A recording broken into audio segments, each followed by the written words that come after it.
Good morning, good afternoon, good evening to all of you joining us from around the world. You are joining One United Nations Diverse Talents webinar. This is our fifth event in this exciting series focusing on job opportunities in the United Nations. This live webinar will focus on careers in environment, climate, and sustainability across the United Nations system. Please let us know in the comment section where you are joining us from. My name is Taurem Tetwa. I'm working with the United Nations Environment Program, UNEP, as an environmental affairs officer. I'm proudly from Zimbabwe and I'm based at our headquarters in Nairobi, Kenya. It is an honor to moderate this panel discussion and questions and answers section where we will explore skills, challenges, and opportunities in building impactful careers in environment, climate, and sustainability within the United Nations system. Today's event is part of a series of live events where we, as One United Nations, try to explore various employment opportunities and career paths which you, as talent, may be interested in.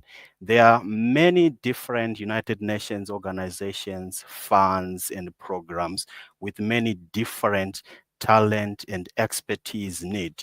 We need talents like you, and today we are focusing on careers in environment, climate, and sustainability across the United Nations system. To discuss with us today, we are privileged to have three distinguished panelists joining us from three different United Nations agencies. Allow me first to say out their names, and we will have the pleasure to hear more about their stories in a couple of minutes.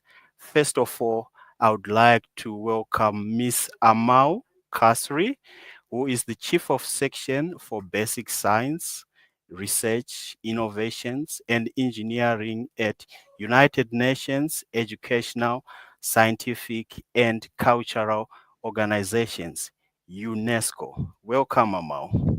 Thank you very much, Ture, and good afternoon to everyone. Thank you. We also have Miss Nadia Degest, who is a program analyst at United Nations Development Program, UNDP. A warm welcome to you as well, Nadia. Thank you so much, Tarai. Thank you, everyone, for joining us. Thank you. Last but not least, we have Miss Lindell Boo, who is a forestry officer working with Food and Agriculture Organization of the United Nations, FAO. Welcome, Lindell. Thanks a lot, Tara. Wonderful. Each of these professionals bring a wealth of knowledge, experience in science, environment, and climate related work. But before we begin this panel discussion, I would like to mention to all attendees that today's session we have two sequences. We will begin with a panel discussion during which questions will be directed to the three panelists about their professional journeys and some tips to aspiring talents looking to join the United Nations. Thereafter, we will have a few questions from you, that the questions that will be submitted through the comment sections of the various platforms where you are watching this webinar from. So please feel free to write your questions in the comment section. Our human resources business partners behind the scenes will assist with the curation of these questions. We hope together we'll aim to share valuable insights that will inspire and guide your career journey. Without further ado, let's begin the discussions. I would like our panelists to tell us about themselves, the work they do at their organization, and how it fits into the larger United Nations system. Shall we start with you, Amau? Over to you. Thank you very much, Ture. It's really a pleasure to be with you today. So I'm Amal Kasri. I'm, as you mentioned, the Chief of Basic Sciences and Engineering at the Natural Sciences sector at UNESCO. My work actually focuses on advancing basic sciences and engineering in member states and innovation globally to address global challenges. UNESCO's role in this field, of course, is significant because within the UN system, UNESCO's role in sciences is a major. We are specialized in fostering scientific collaboration, education, science education, policy support to member states in order to promote sustainable development and inclusive growth. So we achieve, of course, the sustainable development goals of the UN through science, and we always say, as UNESCO's mission, it's science for peace. My major role, and later perhaps I will speak about my background and how it is helping me in fostering basic sciences and engineering among all different member states. Thank you. That's wonderful, Amal. Thank you for the introduction. Let's move to Nadia. Please tell us about yourself, the work you do, and how it fits into the larger United Nations system. Over to you, Nadia. Thank you so much, Turai. So my name is Nadia Dagesta. I'm based here in Kinshasa, the Democratic Republic of Congo. I could see that in the comments that some people are joining from here too. So hello from the same city. So I'm a junior professional officer for UNDP, meaning that my contract is an agreement between the country that I am from, as in Norway, and the UN system that agreed to send me here on those premises. So JPOs are usually from the country their nationals from, but I know that also some donor countries can finance some other countries as well. So I'm sent here from UNDP, but I actually work for a secretariat called the Central African Forest Initiative, which is an initiative from a few European countries to finance projects to reduce forest degradation and deforestation in the Central African countries. So that's a little bit about me. I can tell you more later. Thank you, Nadia. Happy to have you here. Let's move over to Lindell. Please tell us about yourself, the work you do, and how it fits into the larger UN system. Over to you. Sure, thanks, Tarai, and good morning, good afternoon, good evening to everybody online. It's a true pleasure to be here and very grateful for the invitation. So, as Tarai said, my name is Lyndall Bull, and I'm a value-added innovation coordinator within the Forestry Division at the Food and Agriculture Organization of the UN. So this is a brand new role and a brand new program within the Forestry Division. And so I'm really looking within this role and the building up of this program to promote scalable science-based innovations in the global forest sector. So I also collaborate closely here at FAO with our Office of Innovation. But within FAO itself, the Forestry Division is within the Natural Resources stream, which includes other technical areas such as fisheries and land and water, etc. Then if you move out to the broader UN system, FAO is considered what they call a specialised agency, and our core mandate is about defeating hunger. So we have a really strong focus on agri-food systems and achieving food security. We're a very large agency with around, I think it is 13 to 14,000 people, with 195 members, so 194 countries plus the European Union. So we have a really broad reach with our headquarters here in Rome, where I'm based. And so more of my background is to come. Thanks, Tara. Thank you, Linda. That is very much inspiring. And thank you all to the panelists for the inspiring introductions. Now let's, dive into your professional journeys. We would like to ask you again, the panelists, about your professional journeys before and after joining the United Nations. We would also want to learn more about how you started your career in the United Nations system. Let's start again with Amal. Tell us more about your professional background before joining the United Nations. Thank you. Over to you. Thank you, Teray. Thank you very much. Sure. Before joining UNESCO, actually, I was working in research and academia for more than 20 years before joining, and I had several positions in research and academia as a scientist, also leadership position, as I was a director of a research center. I'm originally from Egypt, and I was a director of a research center there within a big university. I also worked across Europe, USA, Arab region, of course, Australia. So I had several different diverse background, either in the research.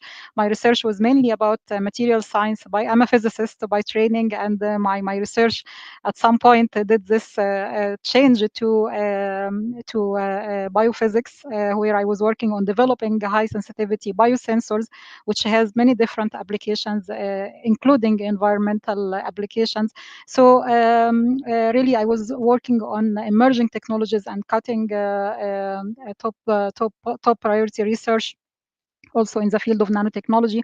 So as you can see, I have worked in many different places around the world. I also in very diverse type of research, and at some point I felt like with all these diverse background, I really have a strong passion to link these scientific innovation ideas that I work on to what UN target or aims to achieve.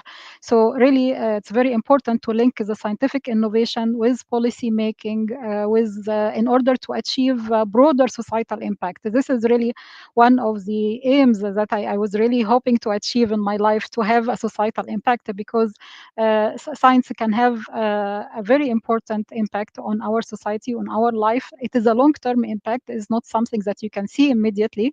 That's why you need a lot of passion, a lot of patience, in order to achieve this impact. And this is really I wanted to do, and that's why I had a strong wish and passion to join the UN. And I was really, really lucky and privileged to join UNESCO, where I feel like I'm really achieving what I always wanted to.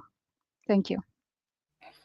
Well, thank you, Amal. You have quite a very rich, career profile, and that is very inspiring to learn that you can join the United Nations from anywhere. Gladly, you are a scientist. You have been with the academic field for quite some time, research field for quite some time, and it's also possible to join the UN and contribute to its mandate. Thank you for sharing such. Over to you, Lindell. Let's move to you. How did you start your career in the United Nations, and what were you doing before joining United Nations? Thanks a lot, Tarai. So I started with the UN by applying for a job, but I'll go back a few steps and tell you about prior to actually arriving here in Rome. So I am a forester by training, so I am in the right division at FAO, and I have a PhD in forest sector innovation. And so whilst that is my area of academic expertise, it's only recently that I've pivoted back to that area, which has been fantastic for me. Prior to coming to FAO, I had worked in academia, but I also have a very long background in consulting, including in starting my own company, as well as working particularly on strategy development with government, largely the Australian government, where I'm from.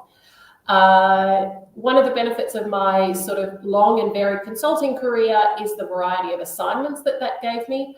And so through my experience prior to coming to FAO, which I think serves me well now, is the breadth that I have been able to work on, both from sort of a really grassroots sort of capacity in local regions, across the world, right through to the boardroom and sitting on the board of several companies, again, in my home country of Australia. So that was before I joined FAO, and I'll be honest, it was always a long-term ambition of mine to join the UN. I actually wrote it down in my teens, I think, and so I'm really thrilled to be with FAO now, but I didn't, I think, take my time to get here. I did apply several times to FAO and other agencies, so you'll pick that up again later on, perhaps with some other comments. But yeah, I applied for a professional role here, and I was fortunate enough to be successful. And when I first arrived, though, I was working with a role focused on the forest-based bioeconomy, and as I said, that my role here has transitioned into one focused back on innovation, which I think is a lesson in itself in terms of, using a diverse skill base and bringing that then into the workplace here at FAO. Thanks. Thank you. You have got an amazing professional journey. Thank you, Lindell. Let's hear from Nadia. You mentioned that you are a junior professional officer. Maybe tell us more what that entails, and also tell us what was your background in terms of career before joining the UN. Over to you, Nadia. Thank you, Torai. So it's very hard to come after these two amazing colleagues here that had such a long and rich experience. But I will try to tell you a bit more about how I got into the UN. So my studies were in political science and French administration, but I was trying to focus on environment on the side with internships. So before the UN, I had two experiences in French NGOs. Both in the environmental field in Africa, so first in Cameroon and then in Mauritania. And after my mission in Mauritania was over, I was kind of in a process to see if I could stay there. So I was not actually looking for a job very actively. And then I received a message on LinkedIn from a UN headhunter, actually, that sent me the mission here. Because, so as I said, I'm a JPO, so I'm sent from Norway, and it's not that easy to find Norwegian professionals that want to go to the field, that also speaks French fluently, and that has worked in Africa before. So I was a bit intrigued because I felt like the job was made for me, and I had never seen anything like that before. So I decided to apply, even though I never heard about JPOs before, and actually never thought that much about working in the UN. And so I applied and I actually got in. And so that's how I ended up here. So yeah, so the JPO system is very interesting for people that have the chance to apply for it. And we have had the chance to meet with all the other JPOs from UNDP and to see all the very diverse backgrounds that there is, and people that always wanted to work for the UN, people that never thought about it. So it's like a very good door to come into the system. So yeah, that's me. Thank you. That's amazing. I'm sure our attendees are learning of these, different job categories within the United Nations systems. We have got internship opportunities. We have got the junior professional, officer opportunities. We have got the general service staff, job opportunities. We also have got the professional staff job opportunities. Thank you for sharing your story, and it's quite amazing. Now, let's move to some, quick fire questions, just to get our, audience learn more about how our work could, relate to what we do. So, back to you, Amal. How does your background, you mentioned that you have got a PhD, how does that relate to the work that you do now? Over to you, Amal. Thank you, Tori. It actually, there is a very strong link between what I did and my background and what I'm doing now. And I feel, again, really privileged that I had this background that is helping me a lot now in implementing my work. Because as I mentioned, I have a background and experience in physics, nanotechnology, biosensing technologies, material sciences. This kind of background combined, of course, with experience in capacity building. This all directly supports the science mission at UNESCO, especially the environmental goals, because as you know, the fundamental sciences, the basic sciences includes promoting innovation, innovative technologies, can help in many major challenges such as water management, for example. In order to do water treatment or water desalination, you need chemists, you need physicists, you need material scientists. So this is very essential for developing technologies to help you with water management. Also, climate resilience, the same. You need the sensors, you need tools to measure, to help you in measuring the different changes happening in the environment. So all these things really you need the science for, and that's why what I did really aligns very well with what I'm doing now regarding capacity building in the fields of basic sciences and engineering. Also understanding the academic landscape and understanding what the scientists needs, what the institutions needs, because we do both institutional capacity building and the human capacity building. They are both facing challenges, and understanding these dynamics of the different academic institutions and scientific institutions is very, very important in order to help. Thank you. That is wonderful. And, Amal, that resonates deeply with my, professional background.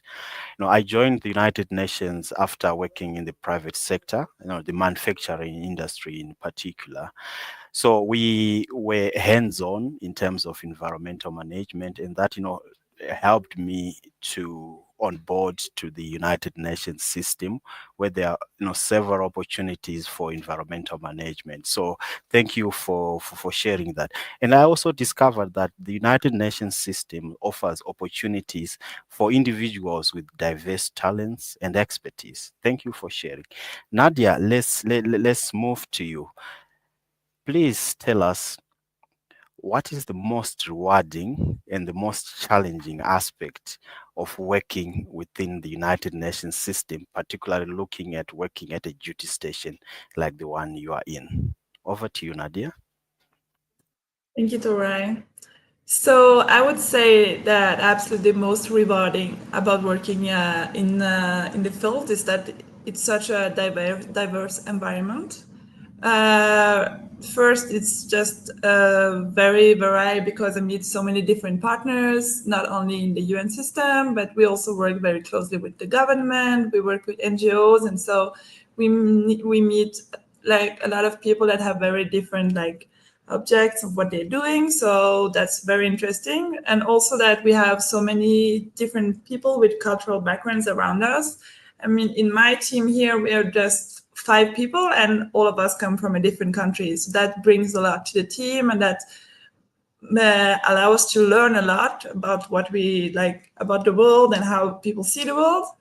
But I will say that this maybe also be the most challenging because it takes time to understand how people work, how people think, why someone wants this and someone wants that. And so I feel like it's a job that it will take more time to get into than another job because you have to take this aspect into account. And also working in the field, it's not only on a professional side, but also in your personal life. That when you arrive and you don't know about the country, so you need to learn about everything and rebuild a whole life around what you're doing. So I would say that's the 2 aspects I could think of. Thank you, Nadia, for sharing, the most rewarding, experiences, and also, how the duty station is structured, the field, how you meet diverse, people, diverse colleagues, diverse cultures. Thank you for that. Let's move on to Lindell. How do you take care of yourself? The UN system could be demanding at some point. So how do you take care of your system, and also how do you support your colleagues in the area that you work in? Over to you. Sure, thanks, Tarai. It's an interesting question, particularly in this environment. I guess the first thing that comes to mind is about having sort of, I guess, a mindful and conscious approach to maintaining work-life balance. You know, I think you can hear that we're all passionate about our jobs and we all work in areas that are both interesting, you know, we hope to be impactful, and I think there can be a temptation, both because the UN can be demanding, but we're also, well, everyone I know is dedicated to their jobs. So I do think sometimes it can take effort to ensure that you maintain a balance, but I think maintaining a balance is essential to then, you know, bring your best self to work and to be able to come to work and be creative, work well with other people, etc. So for me, that means I try very hard to leave work on time. I try hard not to work on weekends. I very much look forward to my holidays. But one of them is exercising, and I've always tried to exercise, and, you know, I'm more successful at sometimes than others. But recently I have started a lunchtime exercise class twice a week. I've never done this in the past because I thought I didn't have time. And I have really enjoyed this, and I've met new people and some people that are then useful in my work. So that's been fantastic. But the most interesting part about that is, dare I tell the audience, sometimes I don't have a shower after my exercise class, and they're the times I get told I look great. I think it gives you a glow. With regards to my colleagues, I guess I try to promote, I mean, I think it's important to model the behaviour that you think other people should also maintain. And I guess with the people that are, you know, I work immediately with in my team and what have you, is to really take time to have coffee with them, lunch or whatever, show interest in the person. So take interest without being intrusive in them, but also take interest in their work and provide the guidance and the mentoring and support that you think that individual requires. And I guess the one other thing, it's not so much work-life balance, but I think it is really important for staff at all levels to feel included in the work journey. And particularly in my current role, where I'm trying to build up a new program, you know, and I'm working with some young staff, you know, I do take pride in the effort that I put into in trying to include them very much on this developmental journey that we're taking with this innovation program. So they're my thoughts on that topic, Tarai. Thank you, Lindell. I've noticed that you are really taking good self of yourself, you know. I try. Not always successful, but I try. That's right. We might want to hear from you, Amal. You are chief of section. How do you take care of yourself? Over to you, Amal. Well, I agree with what Linda said. I try to do the same. Maybe you are more successful than me, Linda. Yeah, of course, our job is very demanding, but I think I would say how to take care of yourself is the most important thing, is really to enjoy what you do. Because when you enjoy it and you believe very much in it, you will spontaneously know how to take care of yourself, because the achievements are very satisfying, and really then how you feel happy about it. But of course, definitely we also need to take care of other things, and especially the team.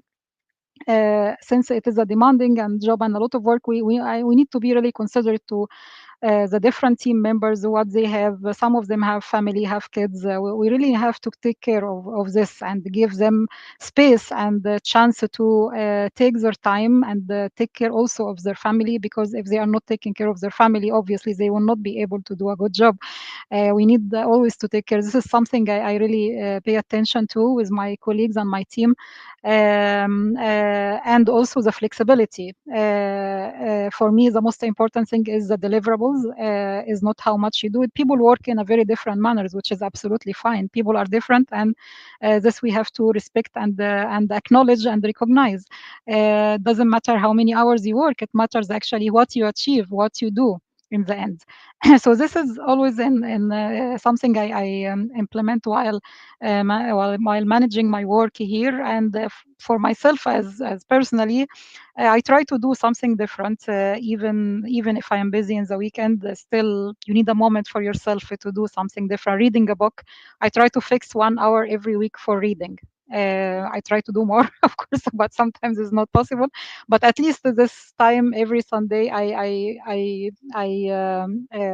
say, okay, I'm gonna finish this book within the time, and I managed to do that.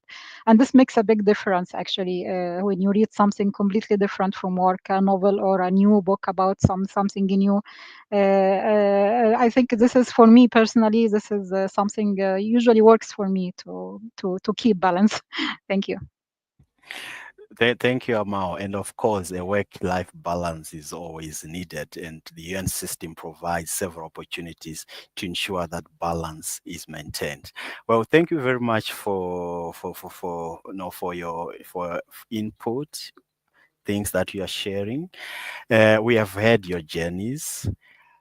Let's hear how you want to inspire our audience further. We'll start with you, Lindell.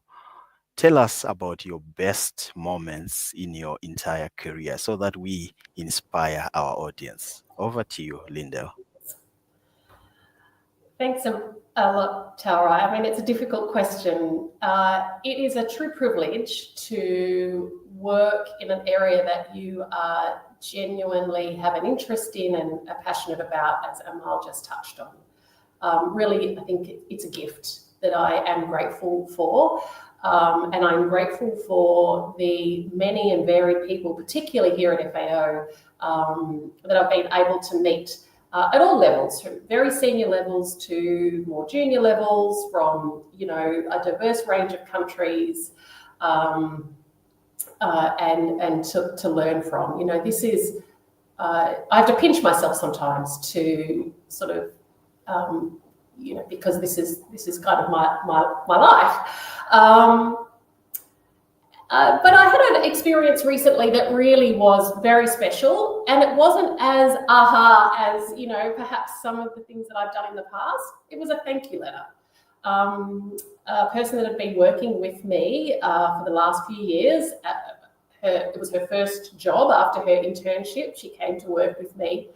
And when she went to move to another team and be supervised by somebody else, she wrote the most thoughtful letter thanking me for me supervising her and mentoring her and guiding her in that first work journey. It may have made me cry. I have read it many times. I have shared the story with many people. It is so touching, and I think there's lessons for me. It helps me in my ongoing journey and being a better leader and manager. I think it was great for her to write that, and I think it's a real piece of evidence that you can share with other people around inspiration of the give and take, the writing of the thanks, the receiving of it, and it really inspires you to be a better person. And I did ask her permission to share this story, and she said she wanted me to for this very reason. It is honestly really one of the best moments of my career, and I'm very grateful. Wonderful. Thank you. Thank you, Lindell, for that. Let's move to you, Nadia. What are some of your biggest takeaways in your current role, and what advice could you give to potential job candidates that are watching us right now? Over to you, Nadia. Thank you, Torai. My biggest takeaways, I would say that we are learning every day. We are every day learning something new, meeting some new people, getting some new knowledges. And I think what's really important is to continue on this journey, to use all the possibilities you have to learn new things, meet new people, and just grow and evolve in your own career. And that's gonna take you somewhere you maybe really want to go someday. So just keep learning, take everything you can from everyone that wants to give you something, and you're really gonna grow. Thank you for the wise words. Amal, you could be having, some, advice for potential, job candidates that are watching us right now. Over to you, Amal. Absolutely. So thank you, Tori.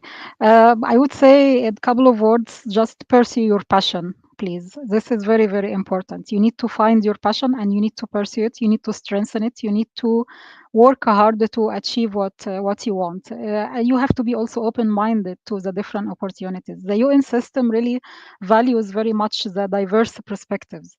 So this means that you can focus on your unique background. Each one of us is a special in some way. Each one of us has this unique background that maybe the others don't have.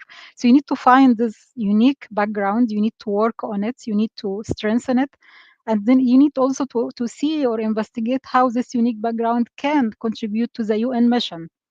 This is something about what you do for yourself, but also, of course, there are some other important things like networking, continuous learning. We always learn all our life. We are still learning, and we will be we will be learning forever. So you need to keep open-minded for learning different skills and strengthening your abilities to do different things. So these are all together are key points in order to navigate a field in the UN system. Thank you. Thank you, Amal, and thank you to all the panelists, for sharing such valuable insights. We'll now move to the QA section where we'll take a few questions, from the comment section.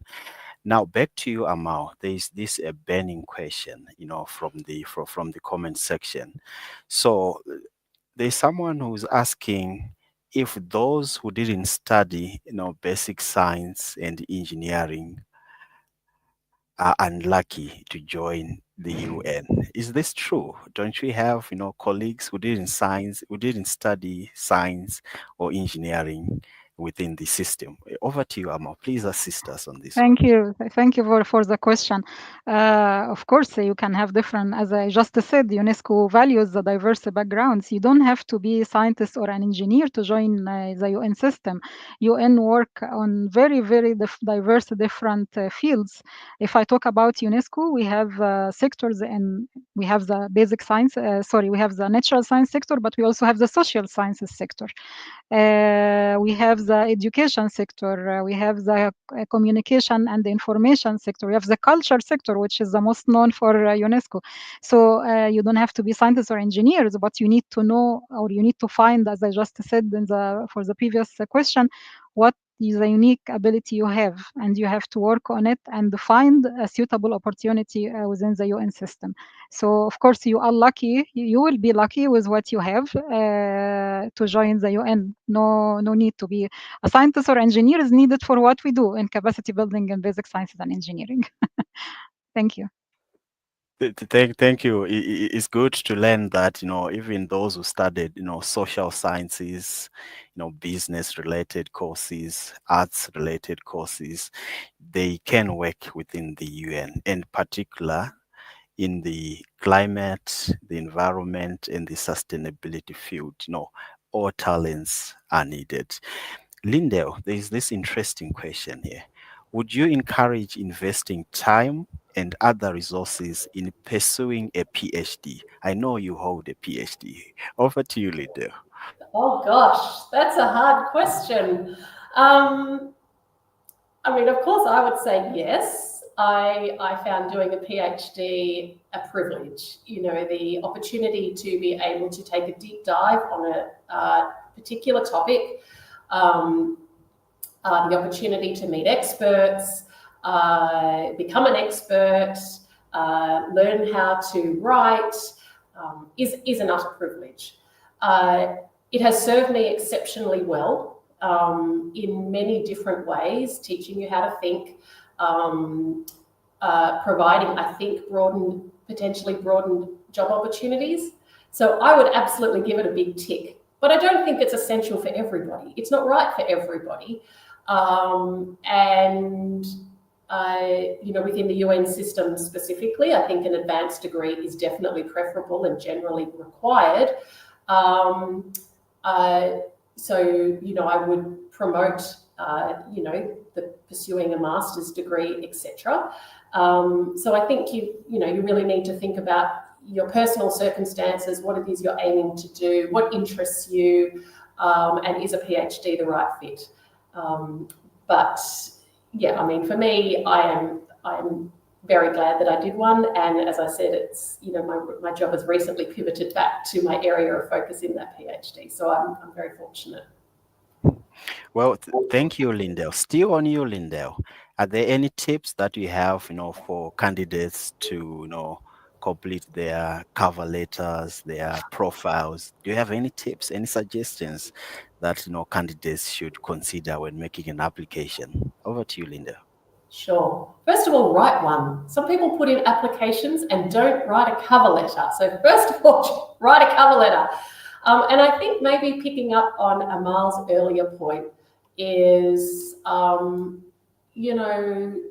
to demonstrate your interest and genuine passion for the role, and to look for real examples of how, of things that you've done that fit the work profile. It's unusual for anybody to tick every single box in the requirements of a job, but I think if you can let it shine through, I guess, that effort that I think Amal was touching on, that, determination, if you can let that shine through in your cover letter, I think that helps. And I think really neat presentation of your cover letter is also important, particularly in jobs where many, many applications are received.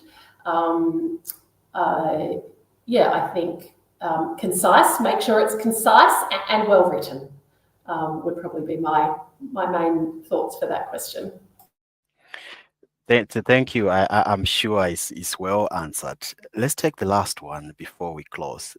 I'll direct this one to you, Amao, as a chief of section. What are some of the most common misconceptions about working for the UN, and how can applicants overcome these misconceptions? Over to you, Amao. Well, thank you very much for this question. I think it's a very interesting question. I think one of the misconceptions we just heard actually earlier in one of the questions is that you need a very long-standing experience or very specific experiences in order to join the UN. This is not true. You can be eligible to join UN with very diverse different experiences, even with experience in the private sector, with NGOs, even if you were in a government role before. Again, you need just to focus on how your skills and your experience would align with the UN mission, even whatever you are doing. This is actually a very important misconception because people sometimes think I need to be having a very specific background. This is not true. Another misconception could be about maybe it is maybe some people would think that it is really impossible to break into the UN system without connections, without networking is important, as we mentioned before. However, your skills are more important. What you want to achieve is more important. So it is not about connections or, and sometimes also the experience like volunteering, going through an internship, for example, all this can get you into the system. It's not only about connection. It's not about the connection. It's actually about what you can do. So this is, I think, some important misconceptions that we need to work on correcting. Also, you know that also it's not only about international candidates. There are some opportunities for national officers in the regional and the national offices of the different UN agencies. So you can have an international role, but you can have also a national role. I think also one of the things that's very interesting is that people might think that it is very prestigious to join the UN. It's a really glamorous thing to join the UN. It could be true, but this should not be the target or the reason for joining UN. It's really, again, I repeat, it's about the passion and what kind of societal change you want to have. If you really want to make a change in the society and you really put effort and work hard for this, you will be a very successful international servant at the UN system. This is much more important than any other thing. So don't look at it as a prestigious. No, it's actually a job that is very demanding, require passion and commitment, which I'm sure you can be very successful if you have these two. Thank you. Well, thank you, Amal. I joined the United Nations system straight from the private sector with no international experience at all. So opportunities are equal to everyone, and we need talent like you to join us. Thank you all to the panelists, for your time, your energy, and expertise. I believe your contributions have, sparked inspiration amongst our attendees. To everyone attending, if you are passionate about making a difference in this world, now it is the time to explore the United Nations career path. Stay tuned to our One United Nations initiative, and remember, together we can shape a sustainable future. With a special appreciation to United Nations volunteers for hosting us on their channel today. Thank you all. Asanteni sana is goodbye for now. Thanks, Thank everybody. you. Thank you Bye. very much, Toray. Thank you. Bye.